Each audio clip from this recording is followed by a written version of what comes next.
I want to give you guys an update on where we are as it relates to COVID-19, the novel coronavirus. I wanted to answer any questions you may have, give you an update on the numbers, and reflect the news on the first death in the state of California related to COVID-19, which obviously marks a profound moment in our state and, more importantly, a profound moment for the family members that lost a loved one. And our hearts go out to that individual. As you know, just recently, in the last few hours, it was confirmed in Placer County that individual passed away.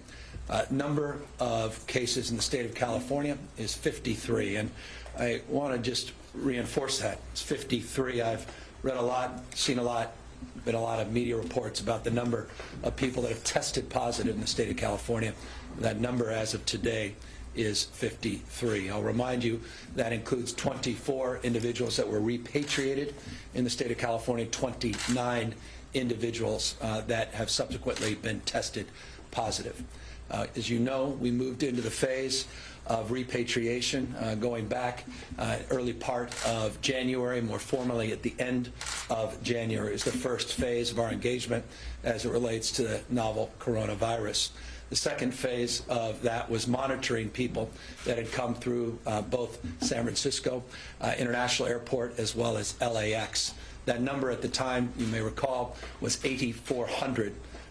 Now we estimate that number to be closer to 9,400 people that we are monitoring in over 49, in fact, directly 49 counties in the state of California. So first phase of our engagement on the coronavirus, repatriation.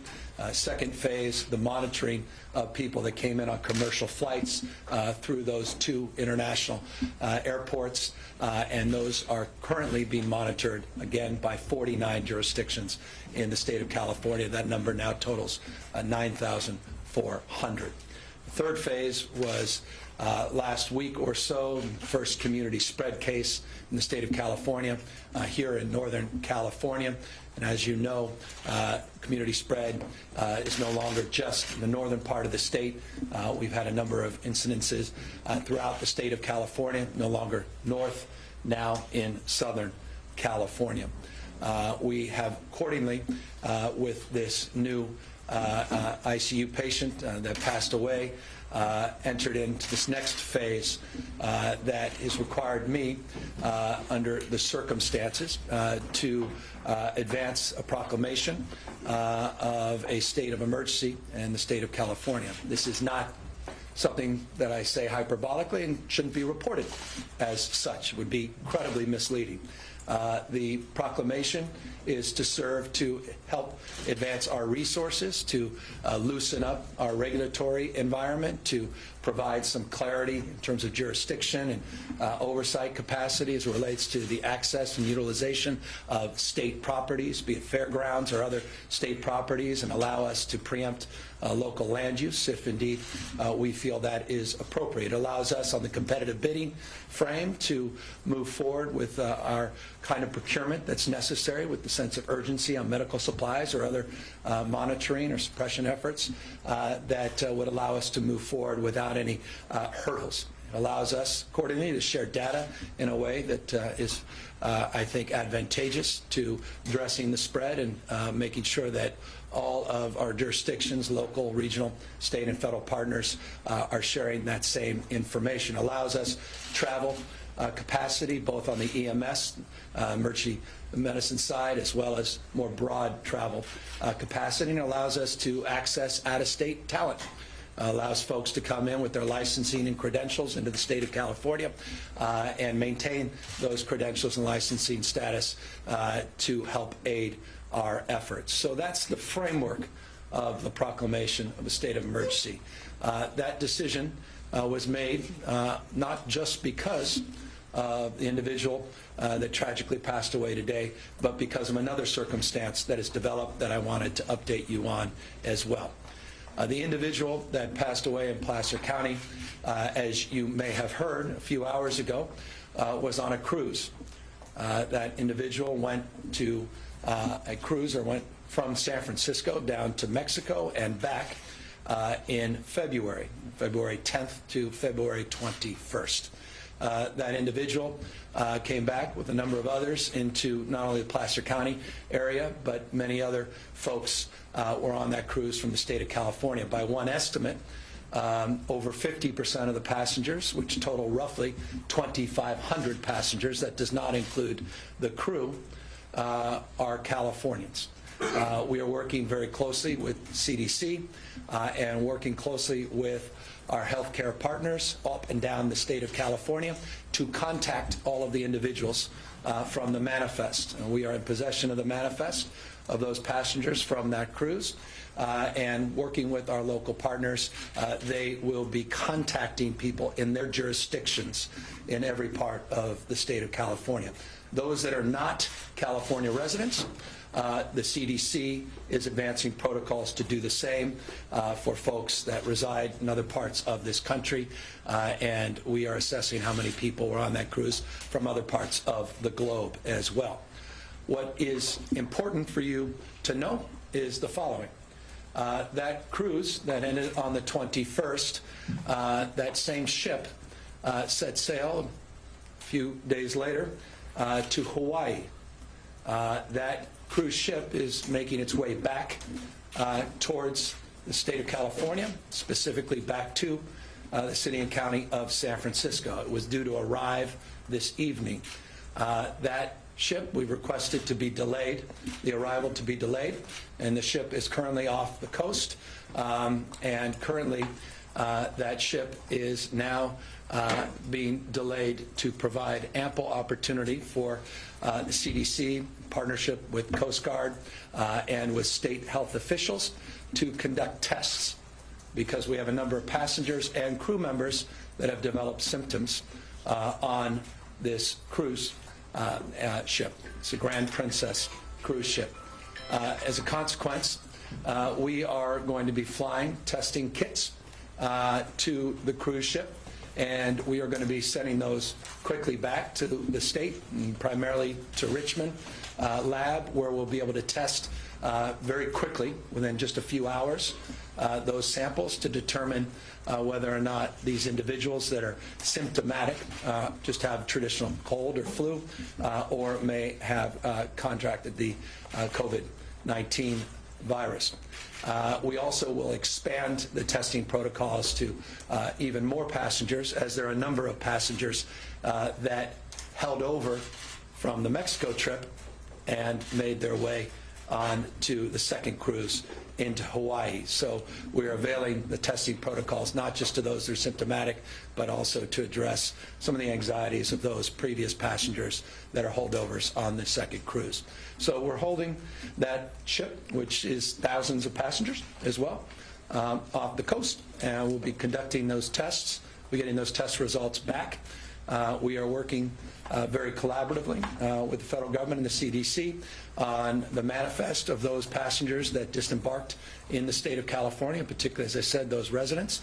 And that sort of led ultimately to the conclusion that a proclamation of a state of emergency would be appropriate under the circumstances.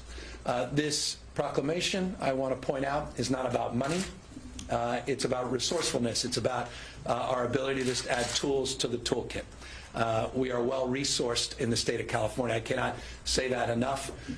Oftentimes when you do a declaration of emergency, particularly on wildfires, it's to draw down federal resources. We already are the beneficiary of an announcement that we received today of $37 million of emergency grants that are forthcoming in the state of California. This part of the $8.3 billion appropriation that was approved by Congress today. And as you know, I've mentioned on multiple occasions, the state always anticipating the need to set aside emergency dollars, had $20 million set aside in our emergency fund. We're working with the legislature to get clarity on the ability to utilize those dollars, but we're early in the fiscal year, and as a consequence of being early in the fiscal year, people have ample budgets in this space. So again, money is not the issue for the state of California, but we are very blessed by the federal response and the good work of Speaker Pelosi and our congressional delegation to allow California to be well-positioned and well-resourced at all levels of government, not just the state, but substantively local level, to address this challenge head-on. So that's a lay of the land, broad strokes. It is a dynamic situation as it relates to the cruise ship, but nothing that should be alarming.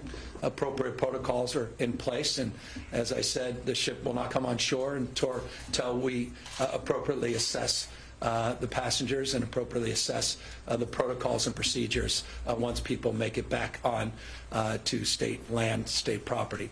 We are working closely with the City and County of San Francisco, the Port Commission, and of course the mayor and the mayor's office, and are grateful for their support and for their reasoned response to this. And as I noted, I want to just acknowledge that with 53 tested cases positive, this is no longer isolated in just one part of our state. This is broadly shared as a burden and responsibility up and down the state. And I want to thank local leaders, including those that today, I think wisely and appropriately advanced a similar proclamation in the city and county of Los Angeles. Many other cities have done the same over the course of the last few weeks. One of the provisions of our proclamation of a state of emergency allows for the ability for the local emergency declarations to extend without having to constantly be updated, as is the case under statute every 30 or 60 days, depending on the jurisdiction. This would extend those as permanent through our executive order, or rather through our proclamation, and more broadly, the stated goals of that proclamation. But one final point I want to make, and that is something that is being highlighted. It's a point of consideration and concern, and that is price gouging that we are seeing. As you may have noted, we are seeing literally small hand sanitizers like this going for much as $17. I've seen some online for even more. That's unconscionable. That's usurious. And we need to go after those that are price gouging, not just for hand sanitizers, but medical supplies and other equipment. This proclamation substantively allows for that to be addressed with the kind of urgency that is appropriate for the moment at the level of the Attorney General. There'll be a consumer alert going out to make sure that we are aggressively monitoring that kind of price gouging. And I just want to the extent it's of interest, I want to acknowledge Amazon to their credit. We were critical of some of how their platform was used in some of these products that usuriously were priced. Amazon immediately got back to the state of California and are working cooperatively to go after those that are taking advantage of customers that utilize their platform. That's the spirit which we were hoping to see, and we hope other platforms provide similar response and responsiveness to address the price gouging that we may be experiencing, not just in this state, but across the country. So that's the update. I am here with the team that we have assembled, Dr. Galley, Dr. Angel, that will talk more specifically about protocols and procedures. I want to just make one final point, and that is we remain very pleased with our federal partners. And I say that because it needs to be said. We are well resourced as it relates to tests now. That was not the case.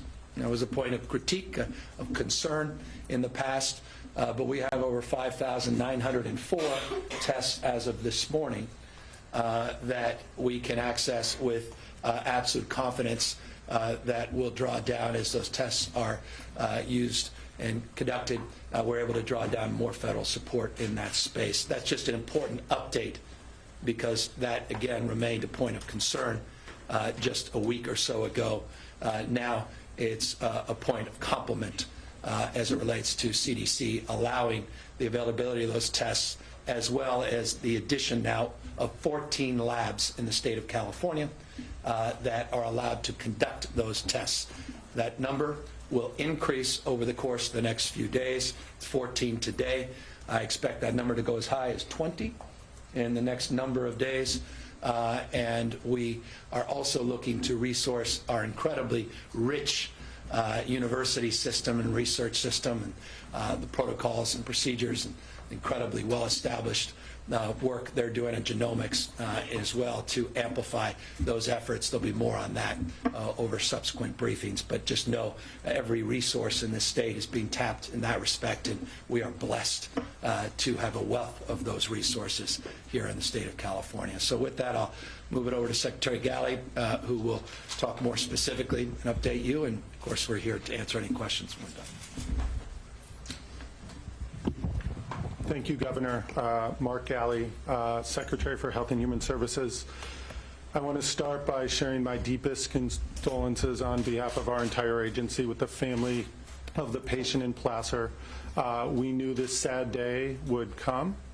We are not unprepared for it. Today's proclamation does prepare us even more than we were before. We are able to more methodically work in a consistent way across the entire state with those health partners that the governor mentioned, whether it's the hospital systems that we all trust, the providers and the clinics in the community, or our public health partners across every single county in the state. The ability to push out consistent guidance around many of the issues that we know we need to be prepared for comes with this proclamation.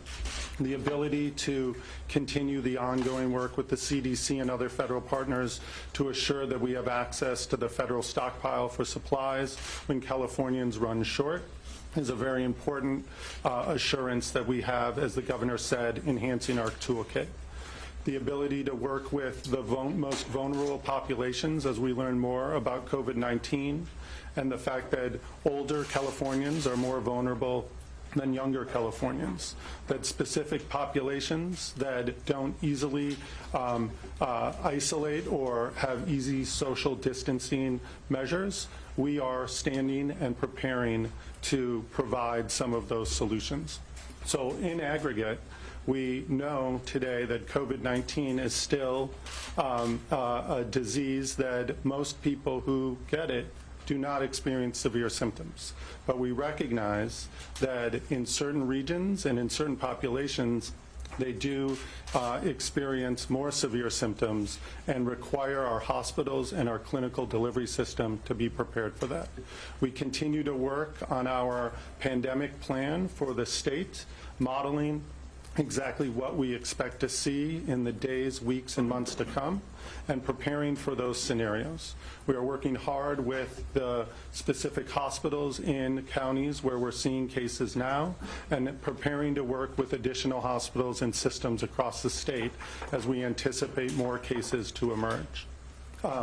Issues like the cruise ship and today's important development with being able to work with more local partners with specific lists of patients or people who may have been exposed to individuals who are positive for COVID-19 becomes easier because of the proclamation. Reaching back out to the federal government for supplies, personnel, and funding is an important part of what we are doing now. I want to thank all of our public partners in the local public health departments. They have been with us along the way. The governor mentioned the great relationship with all of our federal partners. That continues. Regular calls with the director of the CDC and all of his leaders on how we assess our situation, how we ensure we have all of the supplies, and using the best knowledge across the nation. The governor mentioned the wealth of knowledge and interest we have among our very innovative Californians.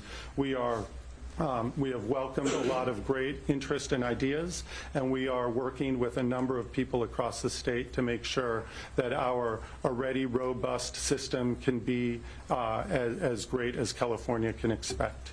I want to remind you that COVID-19, although we are here talking about our first death, that we know so many people who are going to be positive will not be this sick or nearly as sick as many of the folks we're reporting on in the press and in other reports. that we continue to urge people who are wondering if they are infected, who have mild symptoms or even moderate symptoms, to call their public health department, their provider, their hospital system first, so that they can receive guidance as to whether they should come or whether they should stay at home, and that if they do come, that we're able to accept patients in a very specific way, so we know that we keep staff, our facilities, and the patient as safe as possible. There are a number of other things that Dr. Angel will raise in just a moment about common sense things that we continue to urge people to do.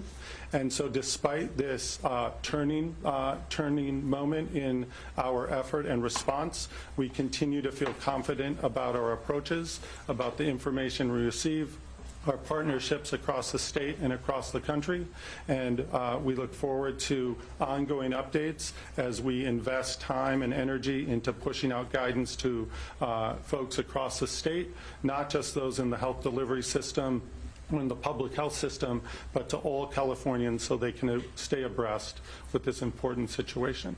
And so with that, I will turn it over to Dr. Sonia Angel, State Public Health Officer and the Director of the California Department of Public Health.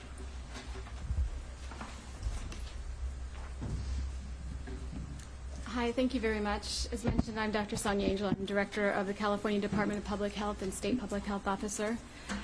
I want to start by offering my condolences as well, along with the Governor and Dr. Galley as well, to the family members and loved ones of our patient who passed away from COVID-19.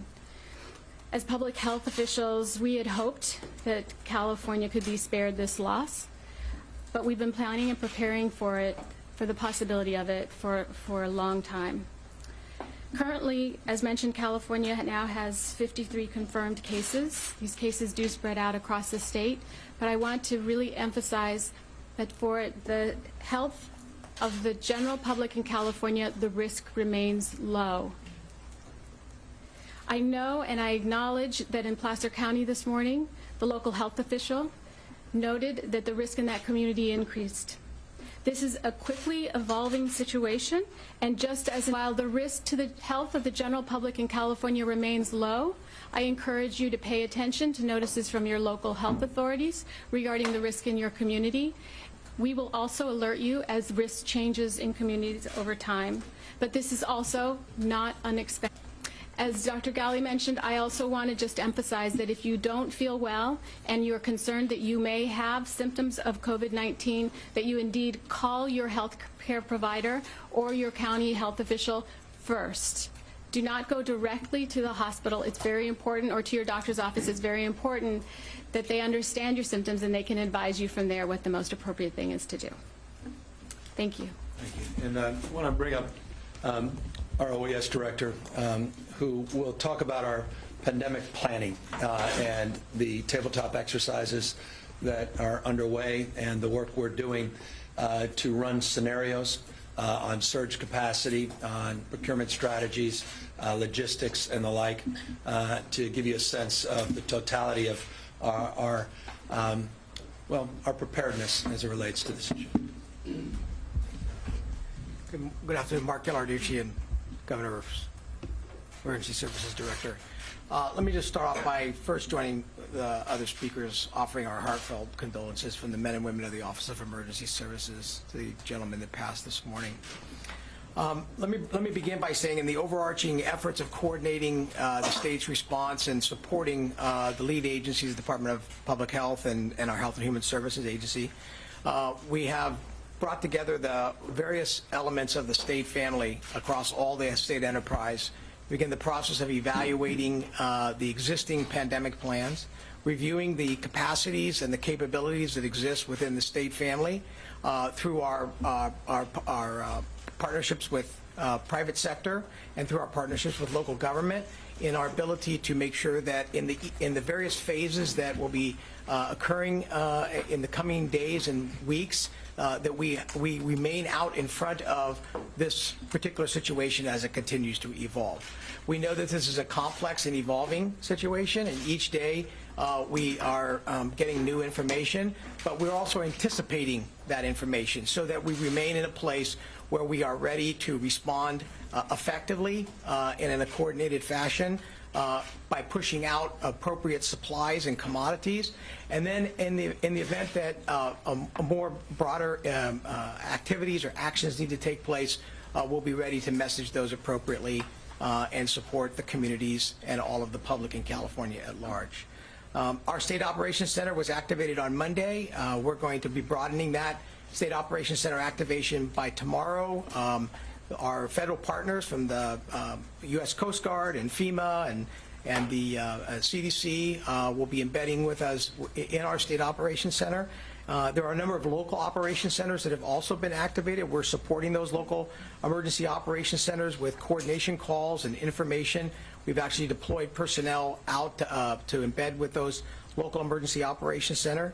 And we've received proclamations from at least 9 counties now throughout the state as they are responding to events that have taken place within the community associated with COVID-19.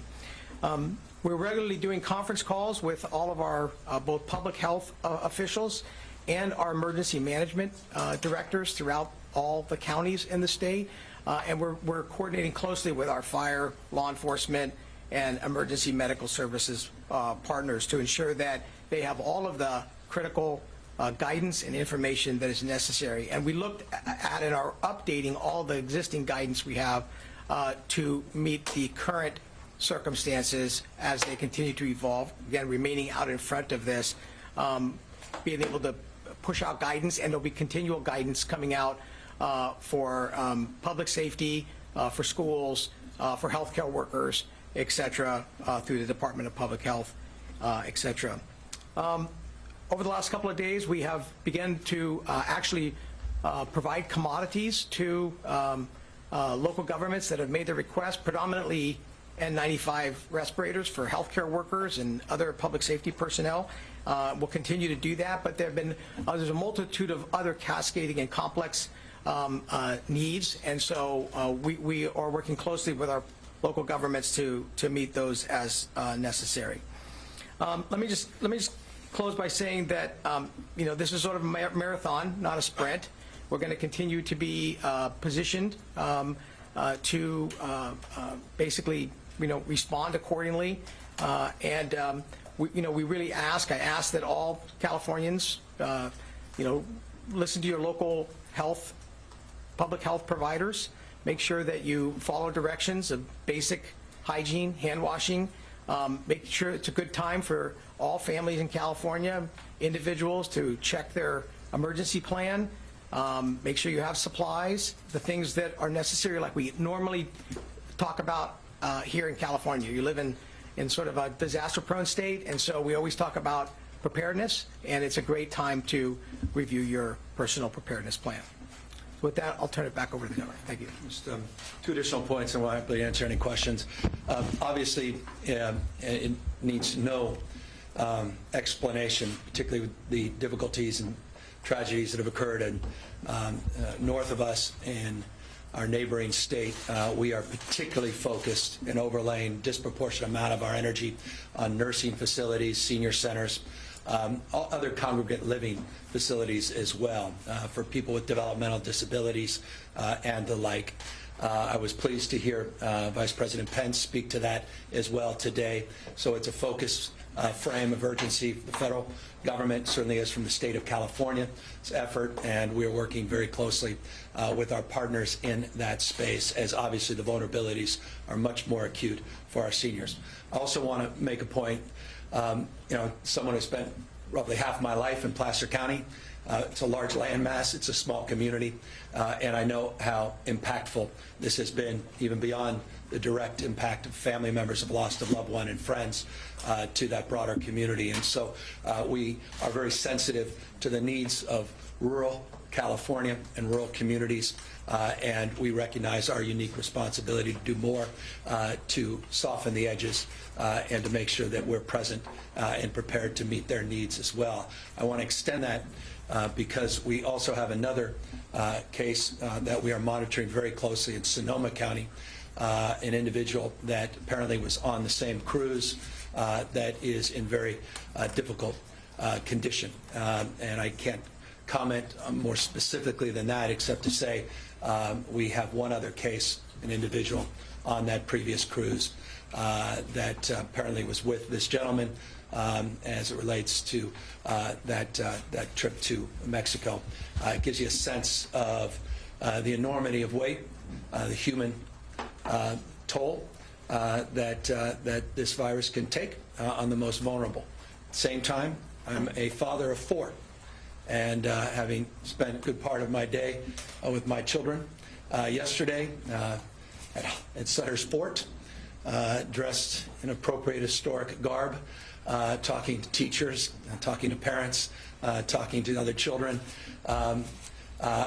I have great confidence in our capacity to meet the needs of our children, and I recognize, as all of you and all the experts do as well, that we are in a position we can confidently say, based upon what's happened around the rest of the world, that our children, healthy, younger people, are in much better shape to withstand this virus than older individuals that have other complications. And I just say that again as a parent to calm the nerves of those that understandably are anxious. Final point. We are assessing, because I inevitably imagine you'll be asking about issues of social isolation, issues around our sense of safety of people being in large crowds and the like. We're not in a position to make any pronouncements or directives or recommendations in that space as it relates to the current status of the virus in the state of California. As I said, it's taken many shapes, and all of them, I'll repeat, all of them were anticipated, and all of them have occurred in the kind of sequence that has given us an opportunity not only to prepare but to respond. And so I just want folks to know that none of this takes us, sadly, by surprise, including the tragic loss of life today in Placer County. I'm pleased that the task force, the federal task force, will be convening in Washington State, and we look forward to continuing our work in partnership with the federal task force, and again, the remarkable partnership that we have well established with the CDC. We're happy to take any questions. Governor, any further consideration of more emergency regulations on cruise ships or ports along the California coast? I know you have this one cruise ship being held off the coast, but the conversations about after that? Yeah, I mean, clearly, we would be neglectful if we didn't consider those protocols with a different sense of urgency. I mean, there's just the magnitude of having a manifest with thousands of individuals, of which a majority are residents of the state of California, and of course, then the rest all across the country, for that matter around the rest of the world. That's in addition to the number of crew on this ship, I think do require different protocols and procedures and consideration, particularly in ports call like the state of California, up and down our coast, and obviously other parts of this country. So that is certainly being reviewed with a deeper sense of urgency in real time, and I can assure you there's a reason that we didn't want the ship in the port of San Francisco in the state of California this evening, as was anticipated earlier, and we are working very closely to establish those new protocols in real time. Is there a timeline or a goal to have the Grand Princess fully assessed and tested? Yeah, we'll be able to get the testing kits out there very shortly. We'll be flying them out off the coast. As I said, we're now into a turnaround of roughly 4 hours for testing. We have testing facilities just right here in our own backyard. We have multiple testing facilities, but the one likely to be utilized happens just to be in Richmond. We'll be able to get those tests back. We have a few hundred that we'll be sending out in the first tranche, and we're working very closely with the CDC on establishing those protocols, Coast Guard as well. It's not our jurisdiction when individuals come in to the state, into our various counties, that it's in our jurisdiction, but it's certainly in our space of partnership and spirit, and we are going to have much more clarity on those that are symptomatic, whether or not they have contracted the virus or not, and we'll have a much better sense of what to do next. In other words, how long do you think the ship will be held? Once these tests are conducted, we'll get those back within hours, and then we'll make an appropriate assessment. The current status of the ship is off the coast. It's a day at least out in the natural course, so even if we decided to give them a green light, we'll have additional time.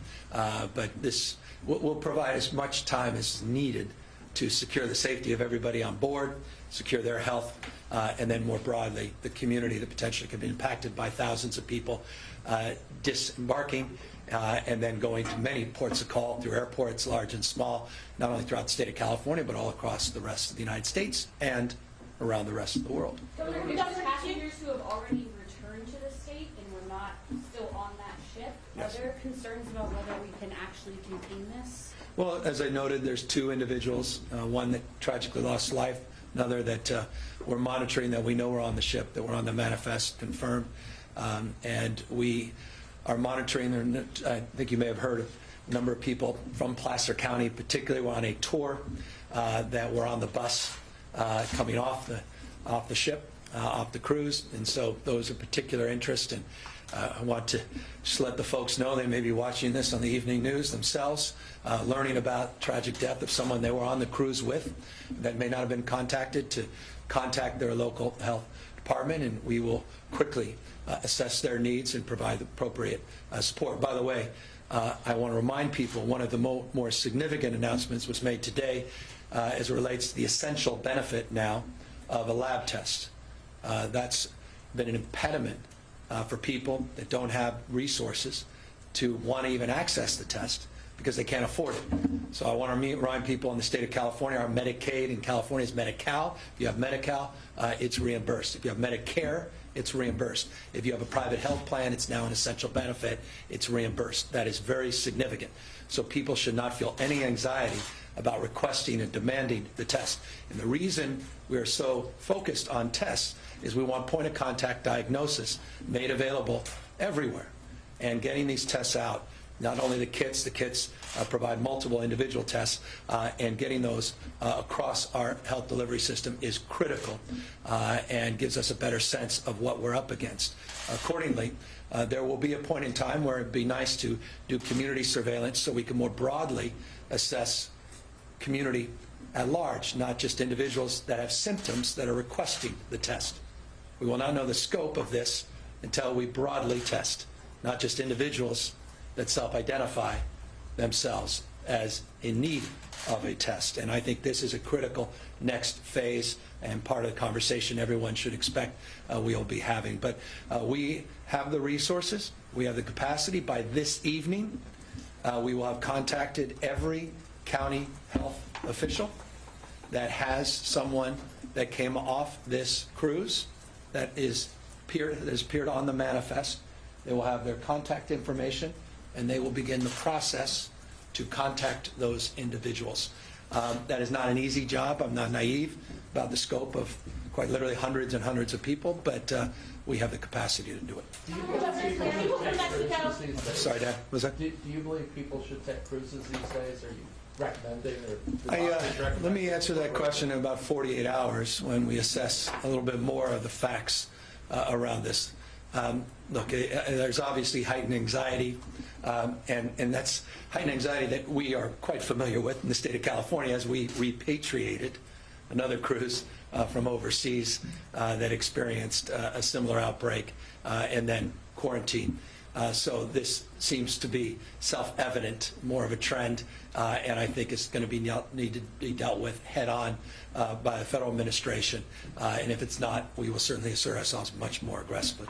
Everybody that was on the cruise from Mexico, all of those passengers got off and the boat was completely empty, and then it turned around and went to Hawaii, or did some people stay? Some people stayed. Number of people are being stayed. So I mentioned the number of passengers and crew that have self-identified themselves as having symptoms. Could be cold, could be flu, not all necessarily any with COVID-19. But there are a subset of the passengers, very small in terms of the total. We have estimated anywhere 50 to 60, but give us some room on that as we get more details, that stayed over obviously we'll want to test those individuals. I imagine they would like to be tested as well. We don't know yet the number of crew members that may have transitioned, and we're getting that information in real time. We just are now in receipt of the manifests, and we are sharing, again, that manifest with local partners and also sharing the workload with our federal agencies. And in real time, that information will be coming back, and we'll be able to answer that more specifically. Just to clarify a couple details about the cruise. So it's currently a day out, you said, and is docked? Well, we anticipated it was going to be docked in the city and county of San Francisco at its port later this evening. We requested that be delayed, and I think, and not surprisingly, that's the case. They're not nearby. They're not just right outside the Golden Gate. They're not just sitting right off the pier. They're quite a distance out on the coast. And so I give you a rough estimate, but you know, every moment I imagine they're making their way closer, but they will not dock out in international waters, but they'll be a distance away until all the testing and the new protocols and regimes are put into place to secure then their arrival. The question is, where do they arrive? There may be new protocols and procedures that send the ship to another location. We'll make that determination in real time. We have no basis to which to suggest that anyone has deviated from the original port, which is San Francisco at this moment, but we'll determine that based after the testing. And so there's 2 people who were on the ship who have tested positive for coronavirus? For the previous cruise that concluded on February 21st, that went from San Francisco to Mexico. That same cruise ship then moved passengers out. We'll see how many crew, and then they had a subsequent trip to Hawaii. And now they're making their way back from Hawaii, and now we have a number of people that are symptomatic. And then, of course, this tragic death, another individual that's in very difficult position, in tough medical condition, that have only raised the alarm bells and requested, as a consequence, we've requested that the ship sail. So how many are symptomatic? 11, 10 is the current, 11 passengers, 10 crew. Now that number, by definition, the dynamic nature that is the novel coronavirus, COVID-19, is subject to change. So forgive me, that's the number we have as of a few hours ago. And that number may significantly understate. It may indeed be abundance of caution, because we don't have the benefit of how they are self-identifying in the medical crew that's already on the boat and their protocols. But again, those will be the ones that we prioritize for testing, and those tests will be made available as soon as our I assume it's helicopter lands or other aircraft, he knows more about than I do, makes its way to the ship. Can you say how many tests you plan to send out? We'll have a few hundred. We'll have whatever they need. We have available. As I said, we have 5,904 tests available in the state of California as of this morning at 14 labs. And we are confident that we'll get those replenished in real time. And if we need more, we'll get them. So as much as they need, but 200, I believe, was the estimate of the first round. Is that correct? Yeah. There was a CDC release to talk about a 3rd cruise ship passenger, not the Sonoma, not the Placer. Are you familiar with that, or does anybody have more details on that? There are a number of people we're monitoring, and I don't want to say more than that except to say, by definition, we're going through that manifest, and obviously the concern around people being on a tour that all traveled together, not just on the ship, but also were transported together, highlights the need to focus with more acuity on those that may have been in closer contact with the individual that tragically passed away. And so we're monitoring that cohort with more specificity, and that may be the person you're referring to. Along that line, an individual back on the shore for 8 days before, got back from the cruise before went to the hospital. Any estimate on how many people might have been contacted then, or concern over how to handle those? Yeah, I don't have that specific information, doctors. I don't know if you do as well at this point. No. Yeah. We don't have those specific numbers right now because the numbers are changing constantly as they continue the outreach of each contact to make sure that people are notified and then indeed risk assessed and testing if necessary, depending upon whether or not there are symptoms present. Time for a few more questions. So the, Can you tell me First of all, when the first symptoms started, and then are the people that are currently on the ship that's docked right now off the coast under quarantine? Like, how are they making sure that things aren't spreading on the ship currently? Yeah, that's, they're, and forgive me, they're not docked, they're not quarantined, they're on the ship to the extent they've been isolated from the larger passenger and crew. That we don't have details of. But again, those are being assessed, and that's been triaged on the boat. They have medical support on the boat, and obviously in partnership and advice and counsel from the CDC and their guidelines, and with the new testing protocols and our guidelines that will be well established in place by the time these kits arrive, those will be determined. We'll have greater clarity quite literally in the next 24 hours on that. Governor, last week you said your administration was possibly identifying other parts of the state where you could intake people who, you know, need the help that could be at risk of this. Is that work still underway? Have you identified any other parts? Oh, yeah. Look, here's the good news. To the extent it's good news, it's all, it's just an update. Perhaps that's not even news. We have roughly 80,000 beds in the state of California, plus or minus. We have surge capacity that's well established from a protocol perspective, anywhere from 15 to as high as 20%. And we are assessing that surge capacity at a granular level. But in addition to that, reason for this proclamation of a state of emergency is not to alarm, but to enliven our capacity to assess other surplus sites and property.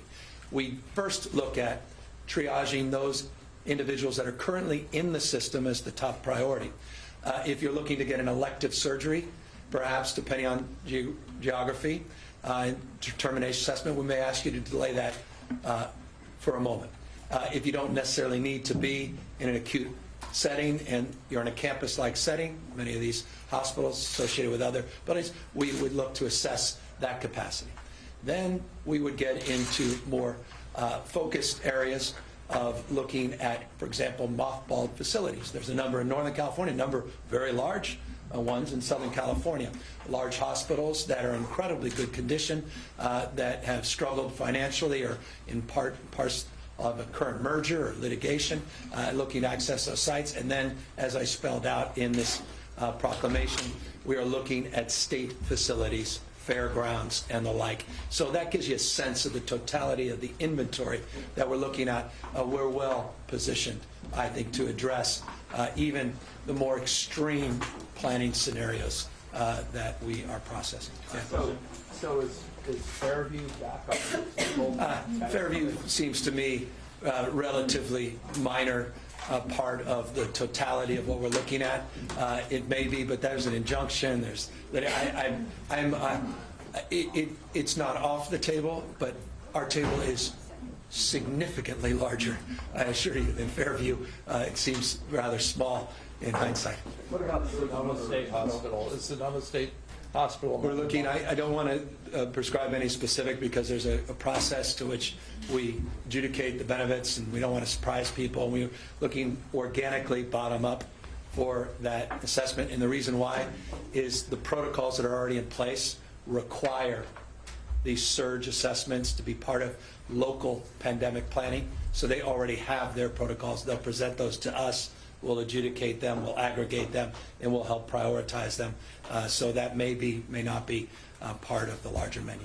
I think what was open today was the airport protections with the screener, the health screener down in LA. Any steps on that individual? Any concerns about the potential spread from aircraft? Yeah, I don't have any specific information about that individual, and none of us do at this moment. We're happy to update you on that as it avails itself. The information does. With that, we appreciate your attention, and we'll see you soon. Thank you. Thank you. All right, everybody, that was California Governor Gavin Newsom, as well as other health officials in the state. They have declared a state of emergency. 53 cases reported, 1 death. Gavin Newsom said that was their update from a few hours ago. Of course, this situation very fluid, When and if we get any additional information, we'll bring it to you right here on Fox News Now. We are taking a live look at San Francisco, California, not too far away from Sacramento in Northern California. But in just moments, the top of the hour, your coronavirus news update right here on Fox News Now. We're going to be heading on over to Fort Bend County, Texas, where they are also going to be having a coronavirus briefing. Again, this is Fox News Now. We are staying on top of everything coronavirus for you right here. Hope you all are having a fabulous day. Please like, share, subscribe. And if you're watching us on Facebook, please come and join us on YouTube. We do this for 12 hours a day, live streaming.